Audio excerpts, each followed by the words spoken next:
வணக்கம். நான் உங்க டாக்டர் அசோக்குமார். இப்ப நம்ம ஆண்களுக்கான கருத்தடை ஆபரேஷன் வேசக்டமி அதை பத்தி பார்க்கலாம். யூஸ்வலா இது வரைக்கும் காலகாலமா பெண்கள் தான் இந்த கருத்தடை ஆபரேஷனை பண்ணிட்டு இருக்காங்க. அவங்களுக்கு கம்பேரிட்டிவா கொஞ்சம் பெரிய ஆபரேஷன் இது. ஆண்களுக்கு பண்றதை விட இது கொஞ்சம் பெரிய ஆபரேஷன். இப்ப நிறைய ஆண்கள் இதுக்கு முன் வராங்க.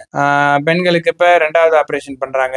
அப்பயே நீங்க கருத்தடை ஆபரேஷன் பண்ணிட்டீங்க அப்படின்னா ஓகே. அந்த நேரத்துல பண்ணல, பெண்ணால தனியா ஒரு ஆபரேஷன் பண்ணணும் அப்படின்னா ஆண்களுக்கு பண்றதா பெண்களுக்கு பண்றதா அப்படின்னு கம்பேர் பண்ணி பாக்குறப்ப ஆண்களுக்கு பண்றது கம்பேரிட்டிவா கொஞ்சம் ஈஸியான ஆபரேஷன். கொஞ்சம் வலி தொந்தரவுகள் எல்லாமே அவங்களுக்கு குறைவா இருக்கும். இப்போதைக்கு நிறைய ஆண்கள் அதுக்கு முன் வராங்க, வந்து பண்ணிக்கிறாங்க. என்கிட்ட நிறைய பேர் வந்து கேக்குறாங்க இந்த ஆபரேஷன் பண்ணிக்கலாமான்னு. இந்த ஆபரேஷன் ரொம்ப எளிமையான முறையில மரப்பூசிகள் மட்டுமே போட்டுட்டு நம்ம பண்ணிடலாம்.